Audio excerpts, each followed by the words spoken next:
Good morning or evening, wherever whatever time you're at right now. I think you're like 18 hours ahead. It's 9 o'clock my time.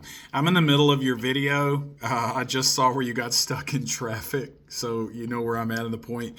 But you brought up something that's near and dear to my heart, and I was like, oh, I'm gonna pause what I'm doing at work and respond to you now.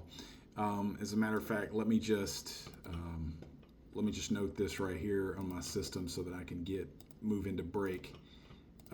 There we go. All right. Yeah, I'm going to use my break time. So you talked about something, so I'm going to I'll send you responses, I guess, as they come up. I'll send this one and then later I'll respond to everything else. But you hit on something that I feel very strongly about, passionate about, and it's where you're talking about the whole administrative role and our calling and those types of things, and how it's not my passion or my calling, and I can do it. But no, that's not. And the primary point is what you said about how pastors today have forgotten this. And man, this stirs me deeply. I've actually debated it a little bit with Pastor Josh Pogue, my senior pastor. He feels strongly about it in another way, but I feel like my point is biblical. And I think that many pastors in the West have been turned into dog and pony show performers, as opposed to the apostolic model of what we saw in the book of Acts, where the apostles said, hey, I'm sorry that your widows have been neglected, but we're not going to wait tables because we are going to devote ourselves to the ministry of the word and prayer. And so we'll point out godly men filled with wisdom to do this other stuff, quote unquote, administration.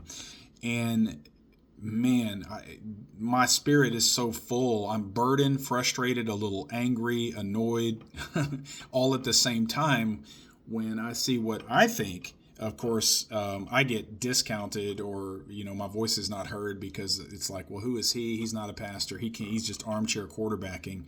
And I don't want to turn into a keyboard warrior on social media, but I believe this is a biblical issue in the church.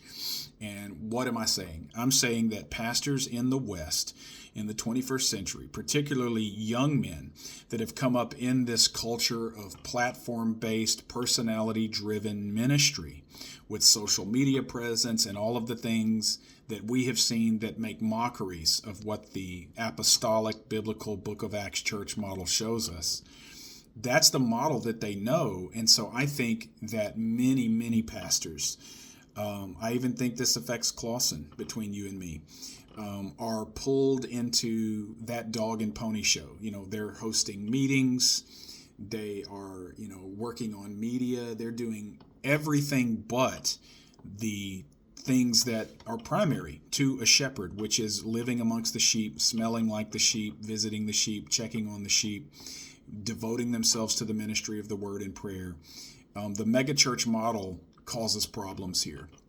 And so the pastor ends up being, a team designer and a leadership developer, and all of those things can be good, but I don't see that in the apostolic model. And I even brought that up just between you and me. I brought it up to Pastor Josh because he does a lot of different things. And I was like, hey, the biblical model, push those things off to somebody else. And he was like, no, I like doing all of that. I was like, okay. I do think it affects his ability to impact the way he wants, but, I can't change that. He is a younger pastor and he's grown up in this model. So it burdens me. That is impacting the way I want to minister at Clausen, because, we're pushing 800 to 900 people now with over 200, close to 300 men, and we're barely reaching a fraction of them.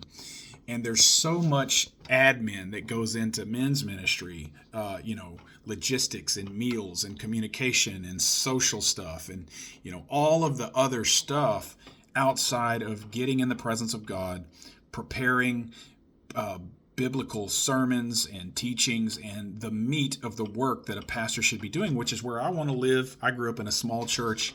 My pastor taught me the old school biblical way that the shepherd, following the model of Christ, we lay down our life for the sheep. It's not about flash and personality and big church amenities with coffee and fun and all of the stuff, all of the trappings, the dog and pony show.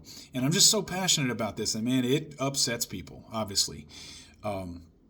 So like I said, I've kind of debated it with Pastor Josh, and we just agreed to disagree. But it is a problem. And I don't like some of that pressure that I'm feeling at Clawson as it grows so fast. Now, they've been great. Don't get me wrong. I can just feel that a large portion of my ministry or my energy is being poured into all of this other administrative stuff, and I'm not doing enough of the true spiritual work of discipling our men, which is why we have the habitual sin issues. Men drop like flies. They come, but they can't persist. First trial, we lose them. It happens again and again and again.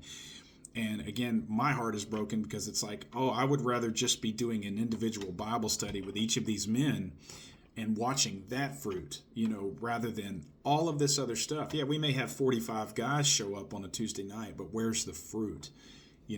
And so I wanted to respond with this video right now on my break and just tell you that is really one of the main cores of my heart about that issue in the Western church. And I just pray that God raises up a whole new generation of young pastors, the young ones coming up, that are not deceived by all of the distracting work that can feel productive because it's westernized, but it's really doing nothing to bring true kingdom fruit. So, thanks for the reminder there, bro. And I love your heart for true biblical teaching in church, and I think that's one of the reasons why the Lord's let our paths cross. So I'll respond with another video later, but when you said that, I was like, ooh, I'm going on break, and basically got on here and preached a sermon. I know I'm preaching to the choir, but man, that's where I live, and God help me, I'm not going to shut up about it. So, all right, talk to you soon.